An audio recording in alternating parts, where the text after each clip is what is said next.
Chapter 18. Then he went on to tell them an illustration about the need for them always to pray and not to give up, saying, In a certain city there was a judge who had no fear of God and no respect for man. There was also a widow in that city who kept going to him and saying, See that I get justice from my legal opponent.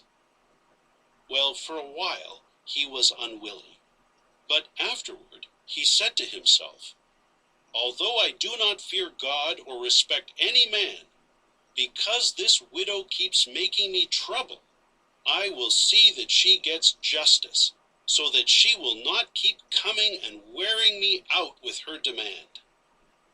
Then the Lord said, Hear what the judge, although unrighteous, said. Certainly then, will not God cause justice to be done for his chosen ones, who cry out to him day and night, while he is patient toward them? I tell you, he will cause justice to be done to them speedily. Nevertheless, when the Son of Man arrives, will he really find this faith on the earth? He also told this illustration to some who trusted in their own righteousness, and who considered others as nothing. 2 men went up into the temple to pray, the one a Pharisee and the other a tax collector. The Pharisee stood and began to pray these things to himself. O God, I thank you that I am not like everyone else, extortioners, unrighteous, adulterers, or even like this tax collector. I fast twice a week. I give the 10th of all things I acquire.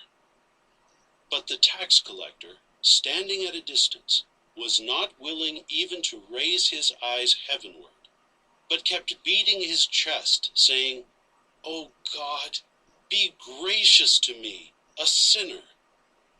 I tell you, this man went down to his home and was proved more righteous than that Pharisee, because everyone who exalts himself will be humiliated, but whoever humbles himself will be exalted.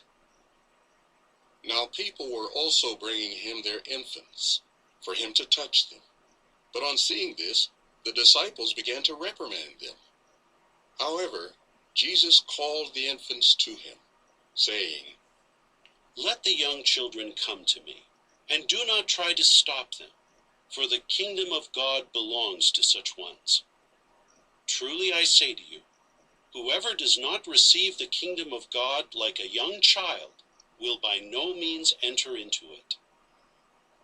And one of the rulers questioned him, saying, Good teacher, what must I do to inherit everlasting life?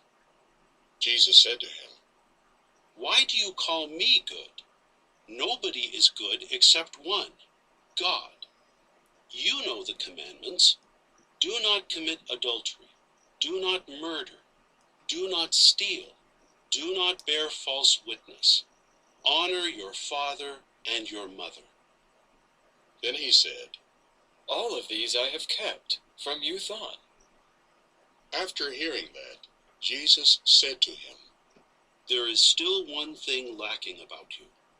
Sell all the things you have and distribute the proceeds to the poor, and you will have treasure in the heavens, and come be my follower. When he heard this, he became deeply grieved, for he was very rich.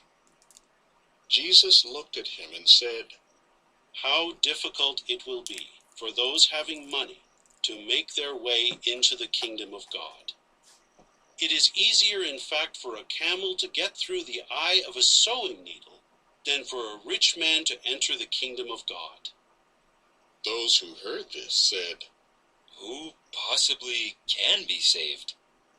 He said, The things impossible with men are possible with God. But Peter said, Look, we have left what was ours and followed you.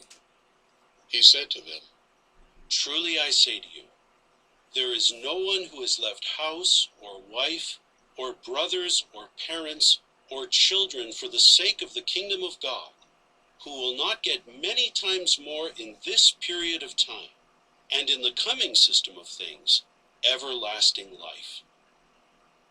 Then he took the 12 aside and said to them, Look, we are going up to Jerusalem, and all the things written by means of the prophets about the Son of Man will be accomplished.